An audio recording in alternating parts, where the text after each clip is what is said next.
the big parts of the celebration here in Utah is the Days of 47 parade down in Salt Lake. Now, I did not go this year. I went 2 years ago when it was Elder D. Todd Christofferson, who was the Master of Ceremonies.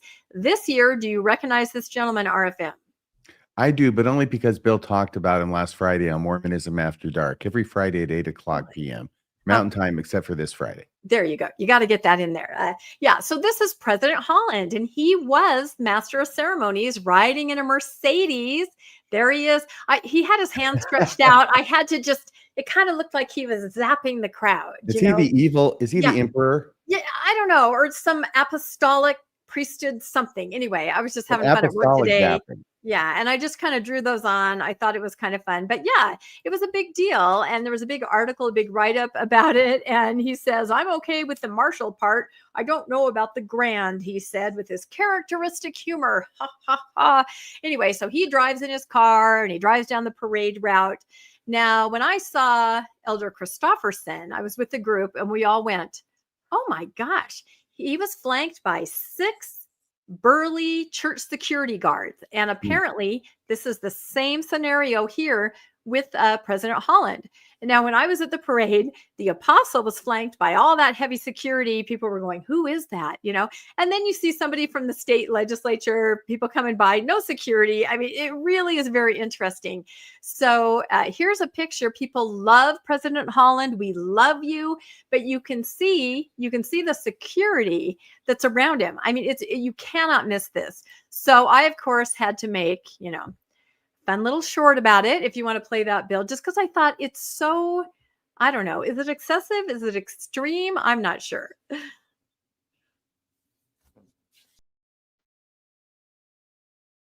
soon as it shows up here we go.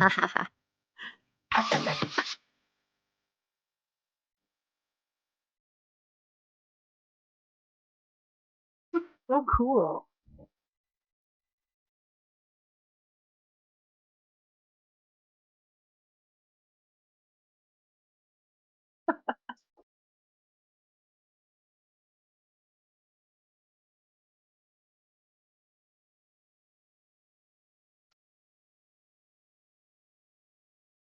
Yeah, I now think look the at that. apostles had a lot of hits put out on them. They probably got an email I don't know. the parade saying die or something.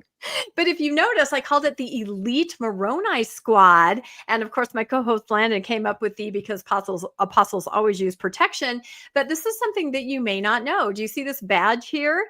The church security. Now, at least 2 years ago, they may have moved to the lapel pin this year, but they were wearing these badges, right? Like a policeman, only they have a Moroni on them.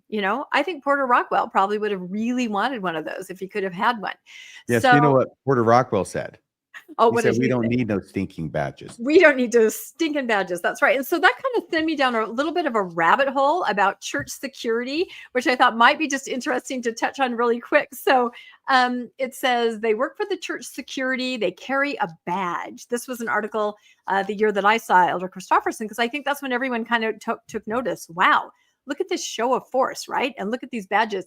It says, you no doubt know the church has its own security officers.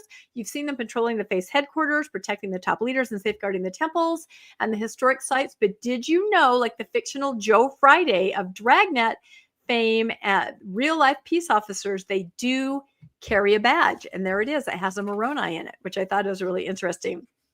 So it talks about how these are specially designed. Here is a picture from the year that I went with Elder Christofferson, and he's got his security right there. So they talk about the job of the security, and it says they are asked to maintain a calm and professional manner while responding to a variety of security-related situations, such as fire, intrusion and panic alarms, disruptive or problem individuals, unauthorized entry, bomb threats, violence in the workplace, issues dealing with mental subjects or unruly individuals, natural disasters, etc. And you do have to have a temple recommend in order to be a member of the Elite Moroni Squad. Here is a picture of the lapel pin that you'll see. I haven't ever, I saw the badge at the parade, but ever since then, if you're in Temple Square, you'll often see the little tie tack or the little lapel pin there. So I don't know. Have you guys ever come across a church security officer? No, but I understand that Brent Metcalf was one for a while. I didn't know that. Interesting. Yeah, a lot of this info I have is from a job description. There's a video that you can watch showing what will you do. Of course, I had to put, when they talk about a training facility, the church security forces often draw from law enforcement ranks, though not necessarily post-certified through the state. They even have their own training center, complete with shooting range. On the western edge of Salt Lake. And here's where I went down another rabbit hole, and I remember this, but I'd forgotten it. They were going to build this huge complex, right? Do you guys remember this at all 2 years ago? It was a huge security training, like giant warehouses that they were going to build. It was going to have 2 classrooms along with several rooms dedicated to specialized security instruction. 10 smaller adjoining rooms, force-on-force training. That was something they were going to handle. Defensive tactics and physique training. One area would feature the use of force simulator. I have no idea what that would be. Would there be like a dummy of an apostle and somebody would pretend to grab him and you would learn the maneuvers and the techniques? How would they tell the difference, Rebecca? Do you know what? Don't give me straight lines like that. I don't know. There was also going to be 2 shooting ranges, one 35 yards and one 100 yards. This was going to be this big thing. It really begs the question, isn't the Lord protecting these apostles? I mean, I don't know. They have to have this. So there's a picture of, a shooting range. It's not necessarily that one right there. And what is interesting to me is that, this was announced in 2019. And I was like, I wonder if that was ever built. Somebody else had the same question.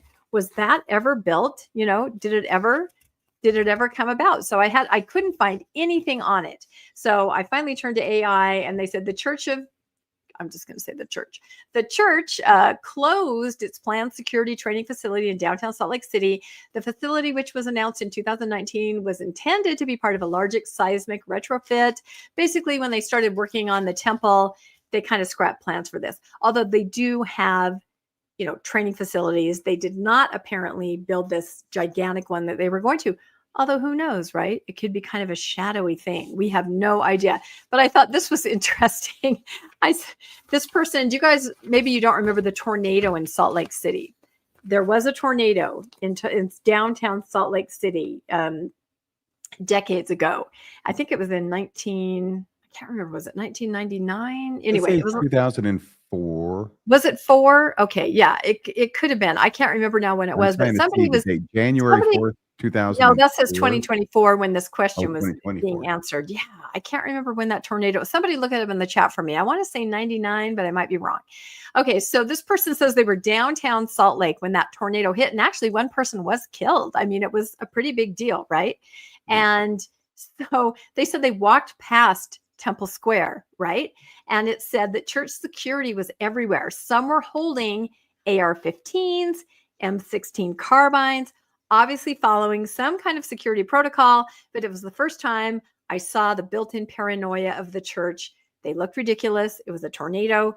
Nobody was trying to invade the compound. Did they shoot at it? Interesting. Yeah, I don't know if they shot at it or not. Your memory serves you well, Luke. It was August 11th, 1999.